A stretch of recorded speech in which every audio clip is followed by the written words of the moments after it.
Passion, tiyaga, katamtamang puhunan at malaking support system. Yan ang mga bagay na naging susi sa uncrafted paper products business si Fenny Valenzuela na ngayon ay thriving na. At alamin natin ang kanyang kwento dito lang sa Negosyo Tayo. Ako si Fenny Valenzuela at sa halagang 3,000 pesos, ngayon ay meron na akong handcrafted paper products business.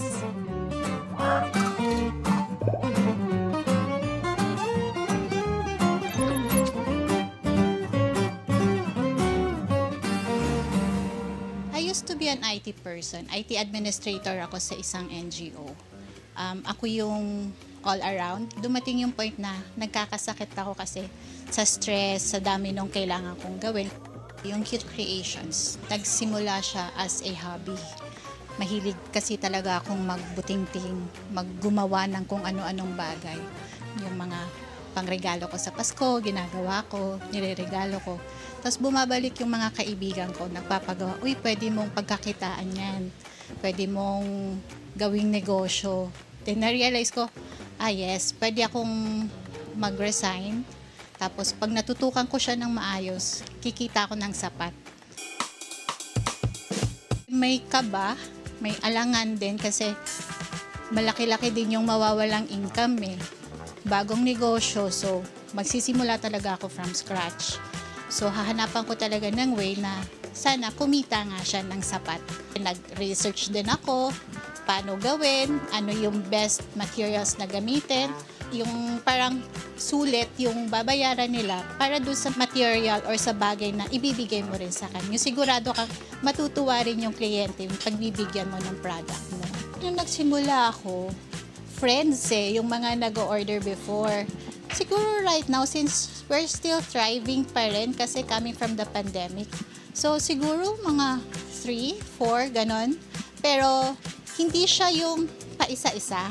Like, may company na bulk ang order or merong nagpagawa ng planners na good for 400 plus, mga ganon.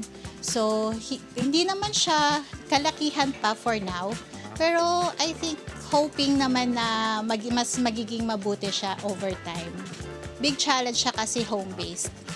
I am a mom of 3, so 3 magkakaibang schools.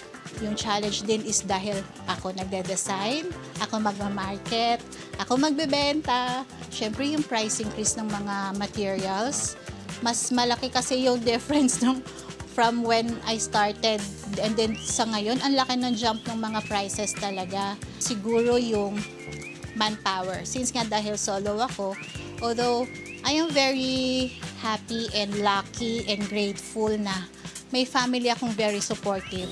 And then, if anything na may order na too much for me to handle alone, yung nagpi-pitch in yung buong pamilya. Especially pag nakikita nilang nangangarag na ako, naghahabol ng deadlines. Simula nung nag-resign ako from the job, mas maganda po yung family life kasi natututukan ko yung mga bata, anything na kailangan nila, na-a-address ko siya agad kasi yung asawa ko may work din eh.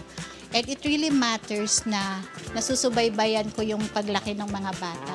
Magandang mag-start ng negosyo. Pero find something na gusto mong gawin kasi kahit pagod ka, kahit pagpupuyatan mo, alam mong kaya mo, napupush mo yung sarili mo na gawin at pagbutihin yung gawa mo kasi masaya ka at mahal mo yung ginagawa mo. Find also your support group na makakatulong sa'yo kasi hindi naman any business naman does not thrive on one person alone eh. So nakakatulong din yun na may support group ka na pamilya mo, mga kaibigan mo na makakatulong din sa'yo para mas mapabuti mo pa yung negosyo. Sa pagnenegosyo, find something you love and sigurado it will thrive and grow. Kaya tara, negosyo tayo!